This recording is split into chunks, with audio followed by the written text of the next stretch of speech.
बहुत खुशी हुई मुझे रिज़ल्ट देख के। I was very happy and very grateful that I got a rank, I got a service and मुझे इसको हासिल करने में यूपीएससी तो ऐसे एग्ज़ाम है जिसमें मेहनत तो लगती ही है, हर एग्ज़ाम में मेहनत लगती है। तो मैंने यही कोशिश किया कि रोज़ कंसिस्टेंटली पढ़ाई करूँ 8 से 9 घंटे, फिर मॉक टेस्ट सॉल्व करना, प्रैक्टिस करना, कुछ ऑनलाइन क्लासेस भी लिए थे कुछ टॉपिक्स, कुछ सब्जेक्ट्स के लिए, तो ये सब मैंने किया था। और कितने घंटे की पढ़ाई इसके लिए ज़रूरी रहती है और टॉपिक्स क्या-क्या मेन टॉपिक्स रहते हैं इसके लिए?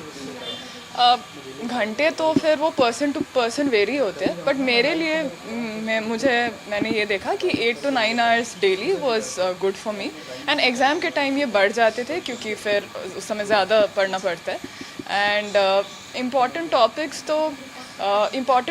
तो फिर प्रीवियस ईयर्स क्वेश्चंस एनालाइज करके ही पता चल जाते हैं क्योंकि यूपीएससी के कुछ थीम्स है जो वो क्वाइट फ्रीक्वेंटली रिपीट करते हैं, तो उसको एनालाइज करके सिलेबस को साथ में रख के वो आप पहचान सकते हैं कि कौन से इंपॉर्टेंट टॉपिक्स हैं। स्टडी के लिए इन्वायरमेंट उस तरह का होना भी बहुत ज़रूरी रहता है। जी। आपके फैमिली में पहले से ही आईएएस आईपीएस है, किस तरह का इन्वायरमेंट रहा है घर में और स्टडी में वो कितना हेल्प किया है? मेरे पेरेंट्स ऑलरेडी सिविल सर्वेंट्स हैं, तो फिर ये इनिशियल इंस्पिरेशन एंड मोटिवेशन तो उन्हीं से आया। उनको देख के मतलब बचपन से ही लगता था कि हाँ, ये बहुत प्रेस्टिजियस पोजीशन है तो ये करना अच्छा होगा, तो शुरू में उन्हीं से मोटिवेशन मिला।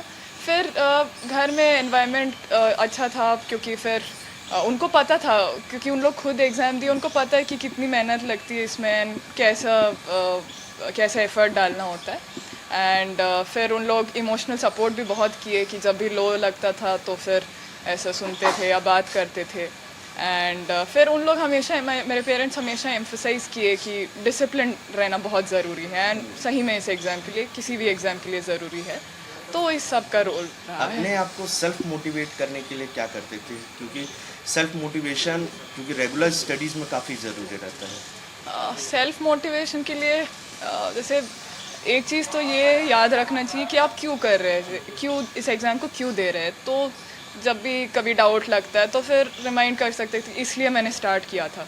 तो ये था कि मेरे को लगा कि इससे सोसाइटी में काफ़ी कुछ अच्छी चीज़ें कर सकते हैं, पॉजिटिव चेंज ला सकते हैं, तो ये फर्स्ट था। दूसरा ये है, एक स्ट्रॉन्ग सपोर्ट सिस्टम बहुत इम्पोर्टेंट है, तो पेरेंट्स का, फ्रेंड्स का, मेरे भाई का, सिबलिंग्स, इन लोग सबका सपोर्ट बहुत ज़रूरी है। मेरे फ्रेंड्स ने भी बहुत साथ दिया एंड थर्डली ये है कि डिसिप्लिन रहना है, क्योंकि मोटिवेशन रोज़ तो रहता नहीं है, कभी कभी बिल्कुल मोटिवेशन नहीं रहता है, बट पढ़ना है तो पढ़ना।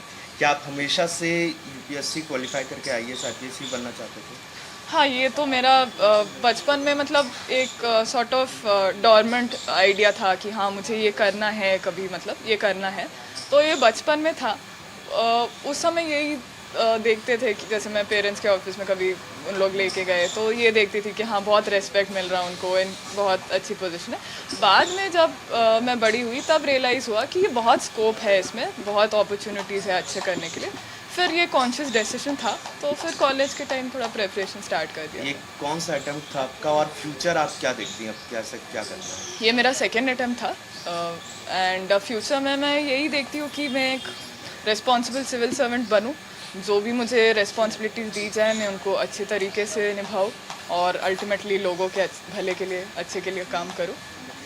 क्राइम्स बहुत ज़्यादा बढ़ गए हैं, तो एक उसमें मेजर रहता है, ड्रग्स का मामला होता है, महिलाओं के साथ अत्याचार बढ़े हैं, तो कौन सा ऐसा ज़्यादा जो इम्पोर्टेंट है जिस पर ज़्यादा फोकस करके आगे सर्व करना चाहेंगे? हाँ, क्राइम्स अगेंस्ट वुमेन तो बढ़ रहे हैं, जो बहुत ही अनफॉर्चुनेट है, तो वो एक मेजर फोकस एरिया रहेगा एंड आजकल जैसे आप बोले ड्रग्स के रिलेटेड क्राइम्स, आजकल फाइनेंशियल क्राइम्स, साइबर क्राइम्स बहुत ज़्यादा इंपॉर्टेंट हो रहे हैं, तो मेरे ख्याल से ये सब काफ़ी इंपॉर्टेंट रहेंगे।